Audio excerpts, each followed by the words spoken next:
بسم اللہ الرحمن الرحیم۔ اسلامی معیشت کے حوالے سے آج کل کے دور میں بہت سارے سوالات ہیں جو ذہنوں میں گردش کرتے رہتے ہیں، اور چونکہ عام طور سے جتنی معیشتیں دنیا میں اسلامی ممالک میں پائی جاتی ہیں سوائے چند ایک کے، وہ اکثر و بیشتر سود پر مبنی ہیں۔ چنانچہ یہ سوال کیا جاتا ہے کہ سود کے حوالے سے جو مختلف پہلو ہیں ان کے بارے میں ایک عام آدمی ان سے کیسے نبرد آزما ہو۔ انہی سوالات میں سے ایک سوال یہ بھی پیدا ہوتا ہے جو لوگ کرتے ہیں کہ کیا سود کی رقم کو سود دینے میں استعمال کیا جا سکتا ہے؟ اس میں تو کوئی شبہ نہیں ہے کہ قرآن مجید نے بہت سخت الفاظ میں سود کو ممنوع قرار دیا ہے، اور اس کے بارے میں کوئی گنجائش پیدا نہیں ہوتی کہ ہم کسی حال میں بھی سود کھائیں۔ چنانچہ ایک سوال ہی پیدا ہوتا ہے کہ اگر سود کی رقم سے سود ہی کو ادا کرنا پیش نظر ہو تو کیا یہ جائز ہے؟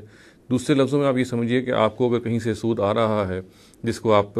وصول کر رہے ہیں کسی وجہ سے، اور اس کو آپ اپنے اوپر نہیں خرچ رہے بلکہ آپ کو کہیں سود دینا پڑ رہا ہے، آپ پر کوئی ایسی صورتحال پیدا ہوگی ہے جس میں آپ نے لون لیا ہوا ہے اور آپ کو سود ادا کرنا ہے، تو کیا جو سود آپ کے پاس آ رہا ہے اس کو آپ اس سود کے ادا کرنے میں استعمال کر سکتے ہیں؟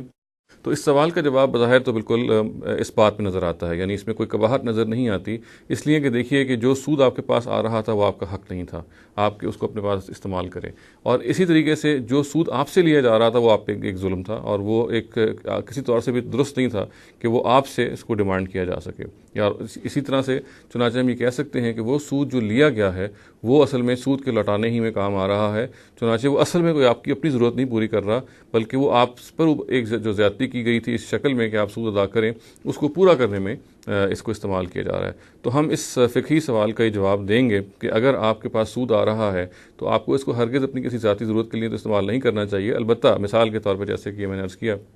کہ اگر یہ صورت ہے کہ آپ کو سود دینا پڑ رہا ہے اور اس سود دینے میں آپ اس سود سے حاصل کی ہوئی رقم کو استعمال کر رہے ہیں تو اس میں کوئی قباحت نظر نہیں آتی، اس لیے کہ آپ کے اوپر جو ایک ظلم اور زیادتی تھی اس کا آپ نے ازالہ اس طرح سے کیا کہ آپ کے ساتھ جو آپ کو جو پیسے آ رہے تھے جس کو ظاہر ہے آپ کا کوئی حق نہیں تھا کہ آپ ان کو پیسے وصول کریں، آپ نے اس چیز کو اس کا ازالہ اس طرح سے کیا یا اس کو آپ نے ختم اس طرح سے کیا کہ اس سود کی رقم کو اس جگہ پہ دے دیا جہاں پہ آپ پر خود ایک ظلم ہو رہا تھا اور جہاں پہ خود سود دینا پڑ رہا تھا۔ اقول قولی ھذا واستغفر اللہ لی ولکم ولسائر المسلمین والمسلمات۔